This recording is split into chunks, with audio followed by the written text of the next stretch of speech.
Lorsqu'un qubit passe une porte quantique, ça correspond à l'action d'une matrice, mais en fait, si on part d'un qubit de norme 1, on veut qu'à l'arrivée, on obtienne encore un qubit de norme 1. Et ça correspond à l'action d'une matrice unitaire.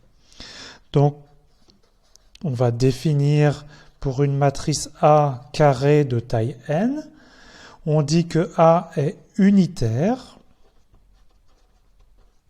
si on a par définition la relation que l'adjointe de A fois A est égale à la matrice identité de taille n. Donc ça, c'est la définition d'être une matrice unitaire. Et donc, on va noter UN, l'ensemble des matrices unitaires de taille n.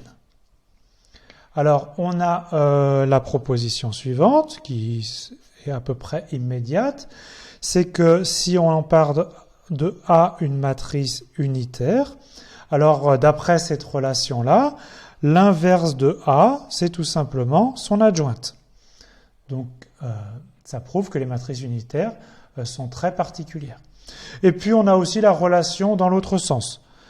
A fois A étoile, c'est aussi égal à la matrice identité. Alors, on a déjà en fait rencontré des matrices unitaires. Par exemple, on va prendre la matrice de Pauli 0, 1, 1, 0, qui est donc la matrice de la porte X. Et je vous laisse vérifier que ça vérifie cette relation-là et c'est donc une matrice unitaire.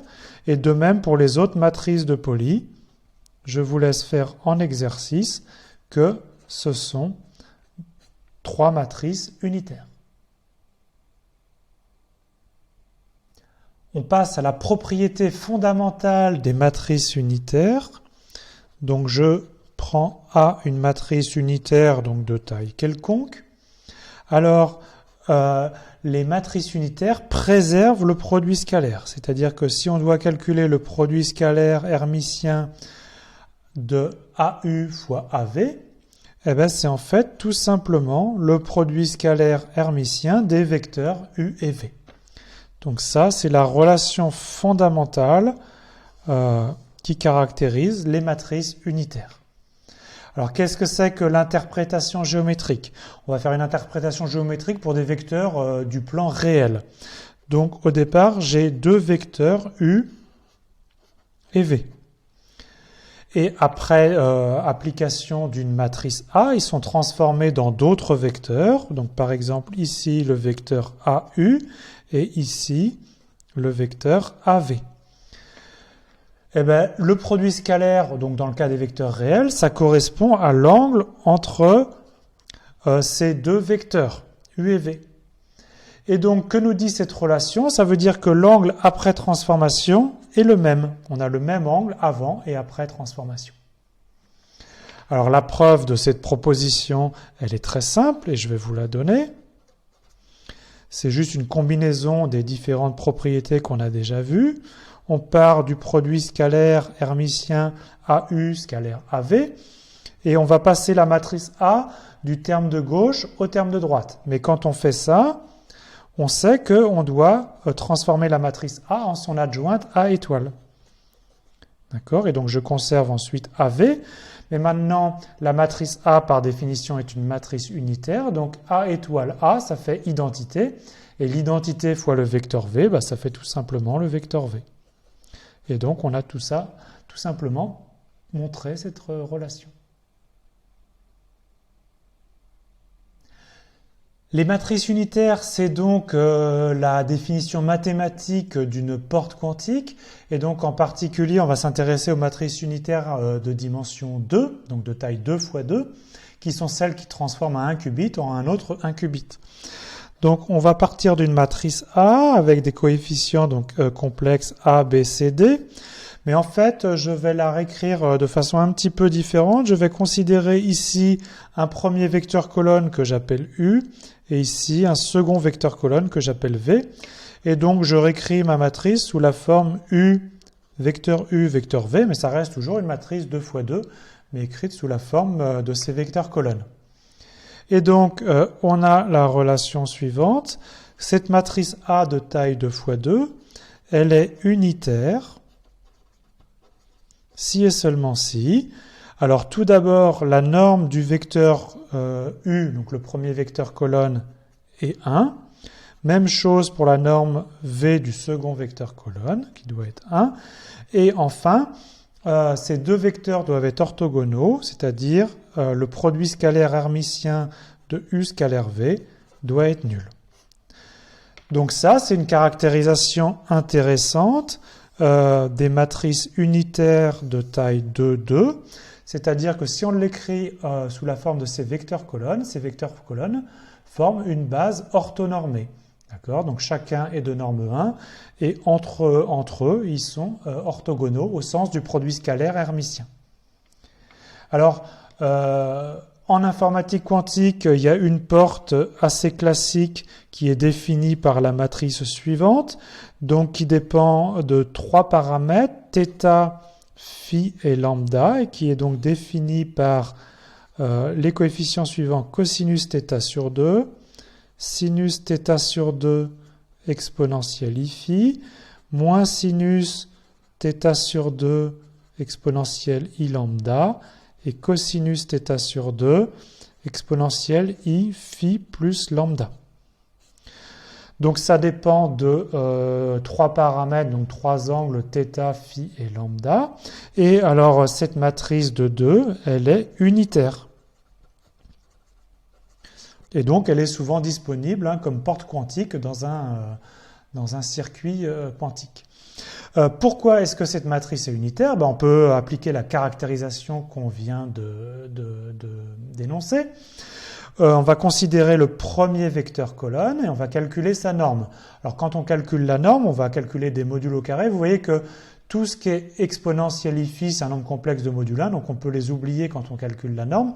Et donc quand on calcule la norme, ou plus exactement la norme au carré, on va obtenir cosinus carré plus sinus carré, ça fait 1. Et donc le premier vecteur colonne est bien de norme 1.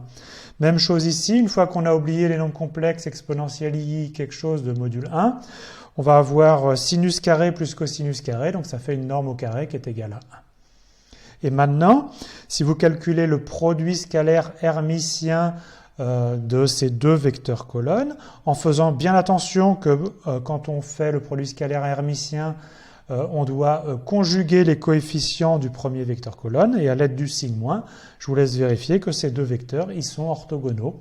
Et donc, on a bien ici une matrice unitaire.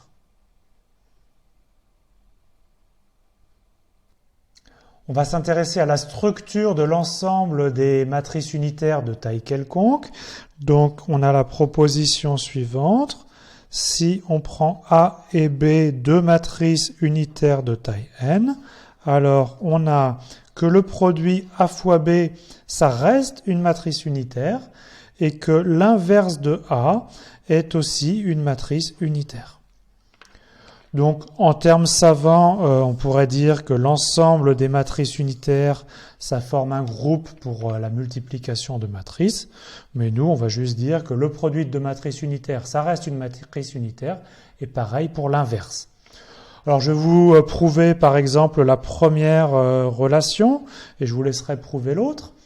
Comment est-ce qu'on prouve que le produit A fois B est une matrice unitaire ? On doit calculer l'adjointe de A fois B, multipliée par la matrice AB, et on doit à la fin montrer que ceci, ça fait la matrice identité.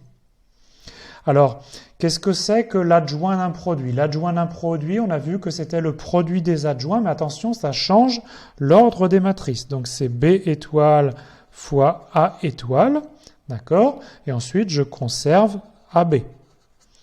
Et maintenant, je vais regrouper ici A étoile A, et on sait que par définition A est une matrice unitaire, donc A étoile A, c'est la matrice identité. Donc ici j'ai B étoile fois l'identité fois B. Mais multiplié par la matrice identité, c'est ne rien faire, donc ça c'est tout simplement B étoile fois B, et par définition B est aussi une matrice unitaire, donc B étoile par B, ça fait la matrice identité. Et donc, on a bien prouvé que quand on prend la matrice AB avec son adjointe fois la matrice AB, on obtient la matrice identité. Ça veut dire que par définition, la matrice AB est unitaire. On a déjà vu que les matrices unitaires préservaient le produit scalaire. On va voir qu'une variante, c'est que les matrices unitaires préservent les longueurs des vecteurs.